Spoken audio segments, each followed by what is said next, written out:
का झंडा बहुत ढोया है, अब किसी का झंडा नहीं ढोना है बल्कि अपनी हिस्सेदारी तय करनी है। ये काम हमने ऐसा किया है हैदराबाद में। तो हैदराबाद में मेरे स्कूल देखो, मेरे हॉस्पिटल देखो, अगर तुमने भी ऐसा किया तो तुम्हारा भी हॉस्पिटल बनेगा, तुम्हारा भी स्कूल बनने का काम होगा। सरकार मजबूर हो जाएगी। और आज दाएं बाएं झांकने वाले दिगर की बात कहते हो। रिलीफ का काम एमआईएम ने किया, 2016 भूल गए, कोरोना आया तो रिलीफ का काम एमआईएम ने किया, भूल गए। है कोई जदयू का नेता बोलने वाला कि सीमांचल में जब सैलाब में लोग बह रहे थे एक मुट्ठी बूढ़ी भी बांधा है। जब तुम बात नहीं सकते हो तो तुम्हारे मुंह से आवाज भी दगाबाज नहीं निकलनी चाहिए। कोचाधामन असम्बली हल्का के मरकजी मकाम कोचाधामन भट्टा हाट के आज के इस इनकलाबी जलसे में मौजूद वतन अजीज भारत के जन जन और कन कन के इंसाफ पसंदों के, मजलूमों और बेबसों के, लाचारों और वंचितों की एक तवाना आवाज जनाब बैरिस्टर असदुद्दीन अवैसी साहब, मुअज़्ज़ज़ रुकन पार्लियामेंट व सदर एमआईएम और डाइस पे तशरीफ फरमा जनाब भाई आदिल हसन एडवोकेट साहब, स्टेट यूथ प्रेसिडेंट जनाब भाई इश्तियाक अहमद साहब, ज्वाइंट सेक्रेटरी बिहार जनाब भाई नूरुल इस्लाम साहब, जनरल सेक्रेटरी एमआईएम किशनगंज, यहाँ के हरदिल अजीज समाजी खादिम और इस वक्त एमआईएम के कोचाधामन के जिम्मेदार चचा जनाब अलहाज असलम साहब, साबिक मुखिया, इस महफिल को मुनक़िद करने में उनकी मदद और मावनत करने वाले अजीज़ी हैदर बाबू, निहाल बाबू, मेरे मोहसिन व अजीज़ शुएब बाबू, जनाबे मास्टर अशफाक साहब, अजीज़ी अशफाक बाबू,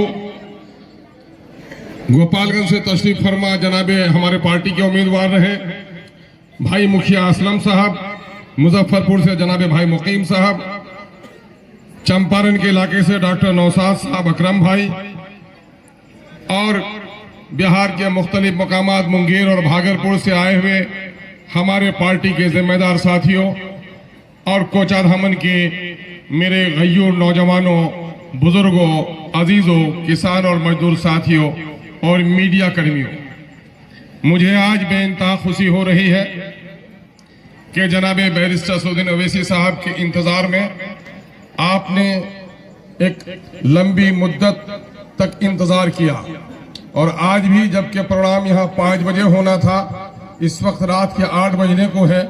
आपकी ये चट्टानी मोहब्बत, आपका ये इज्तिमा और आपके पेशानियों की ये लकीरें बताती हैं कि आपके चेहरे पर इंतजार की कोई थकान नहीं है, बल्कि अपने महबूब लीडर को देखकर आपके चेहरे में बेइंतहा मुसर्रत है।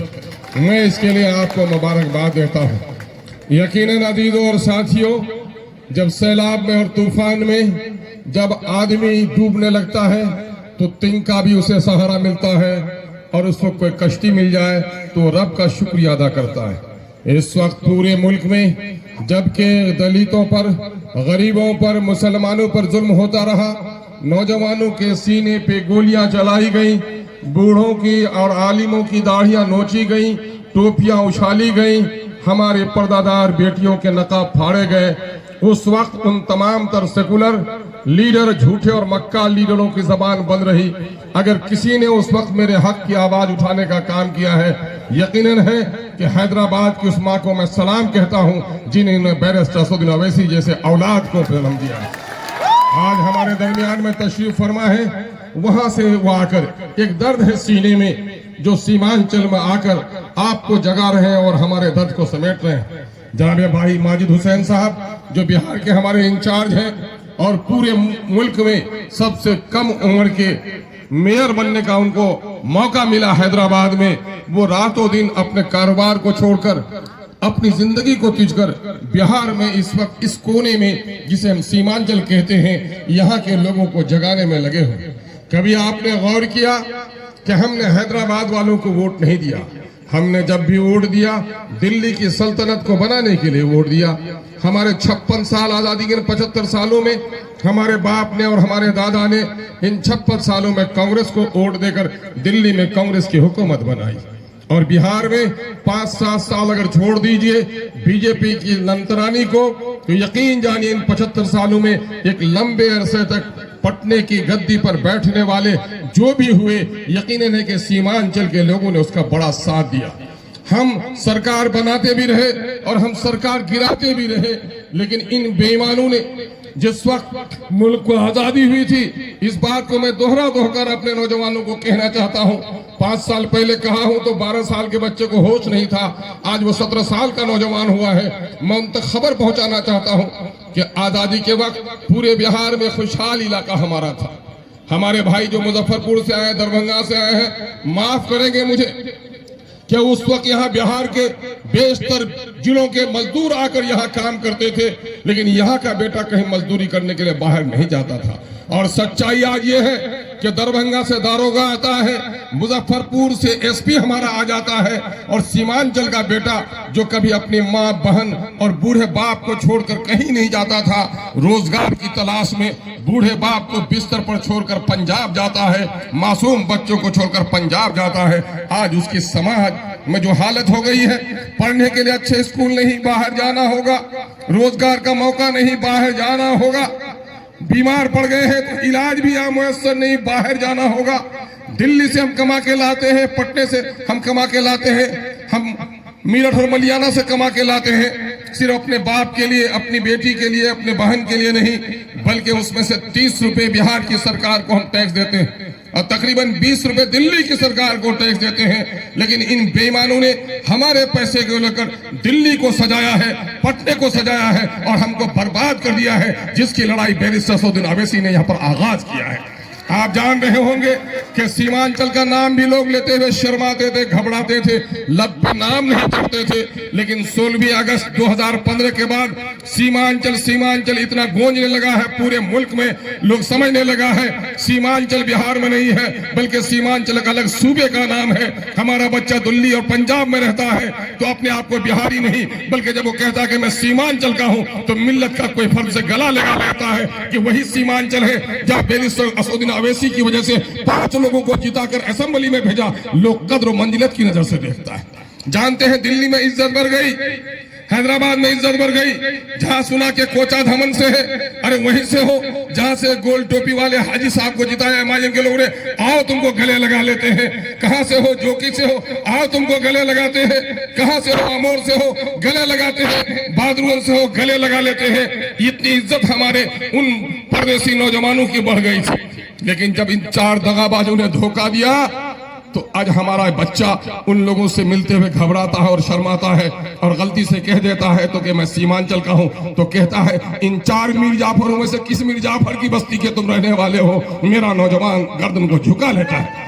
लोगों, यकीनन है कि नाफरमानी तो हुई है, हम उसके बारे में ज्यादा रोना नहीं रोते। जिनको जाना था अपनी जगह पे चले गए। मुझे इस बात पर खुशी है कि कोचा धामन की जनता जिसने एमएलए की तकदीर लिखी है वो चला गया है, लेकिन जमात वही की वही खड़ी है। इसके लिए मैं आपको मुबारकबाद देना चाहता हूं। आपने देखा होगा कि इन 75 सालों में, बल्कि इन 10-20 सालों में भी हमारे मीडिया के साथी यूट्यूबर्स, हमारे बच्चे फेसबुक में जो देखते हैं, कभी भी असेंबली में इतने सवाल न उठे।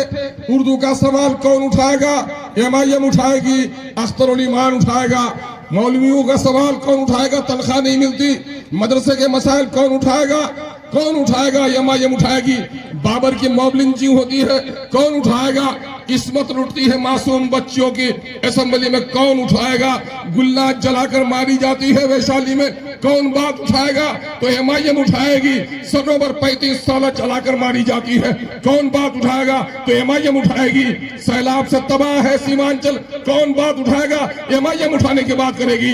जब पेदर पे हम लोगों ने पटना के इन बेईमानों को बेनकाब किया, एक एक मसले पर हम लोगों ने आवाज उठाई, तो उनके पेट में ऐंठन हो गई और वो बर्दाश्त नहीं कर सका। जिस तरह से चोर और डाकू अंधेरे को पसंद करता है, चिराग को पसंद नहीं कर सकता, ठीक इन लोगों ने हमारे चिराग को बुझाने का काम किया। और ये चिराग बुझाकर, ये जिनको आपने सिपाही बनाया था, अपने चिराग को बुझाकर रात के अंधेरे में डाका डालने वालों की जमात में शामिल हो गया।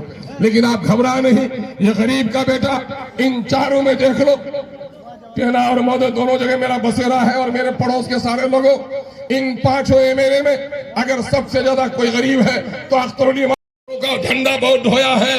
अब किसी का झंडा नहीं ढोना है, बल्कि अपनी हिस्सेदारी तय करनी है। ये काम हमने ऐसा किया है हैदराबाद में। तो हैदराबाद में मेरे स्कूल देखो, मेरे हॉस्पिटल देखो। अगर तुमने भी ऐसा किया तो तुम्हारा भी हॉस्पिटल बनेगा, तुम्हारा भी स्कूल बनने का काम होगा। सरकार मजबूर हो जाएगी। और आज दाएं बाएं झांकने वाले दिगर की बात कहते हो। जिस रिलीफ का काम एमआईएम ने किया 2016 भूल गए, कोरोना आया तो रिलीफ का काम एमआईएम ने किया भूल गए। है कोई जदयू का नेता बोलने वाला कि सीमांचल में जब सैलाब में लोग बह रहे थे, एक मुट्ठी बूढ़ी भी बांटा है। जब तुम बात नहीं सकते हो तो तुम्हारे मुंह से आवाज भी दगाबाज नहीं निकलनी चाहिए। है कोई कांग्रेस का नेता, है कोई राजद का नेता कि मुसीबत में खबर लेने आया तो 2000 किलोमीटर से बैरिस्टर असदुद्दीन अवैसी आया। चूंकि अवैसी का रिश्ता आपके दिल का रिश्ता है, आपकी तकलीफ को देखकर अवैसी की आंखों में आंसू उतरता है। लेकिन ये दलाली करने वाला नेता अपने आका को खुश करने के लिए आपका सौदा करता है। ऐसे सौदागरों से होशियार रहना है। आप लोगों ने इस प्रोग्राम को बड़े जोश और जज्बे के साथ कामयाब किया है। यकीनन है कि बिहार की तकदीर बदलेंगे, हम बिहार की तस्वीर बदलेंगे। हमारे बाप दादाओं ने हुकूमत बनाया है, हुकूमत गिराया है, और बैरिस्टर असदुद्दीन साहब की वकालत में और आपकी हिमायत से हम अपने आने वाले नस्लों की तकदीर बदलने में कामयाब हो जाएंगे इंशाअल्लाह। आप लोगों ने बड़े चट्टानी एकता और मोहब्बत का सबूत दिया है। काफी देर इंतजार किया है। हम आपके दरमियान में ज्यादा मखल नहीं होना चाहते, बल्कि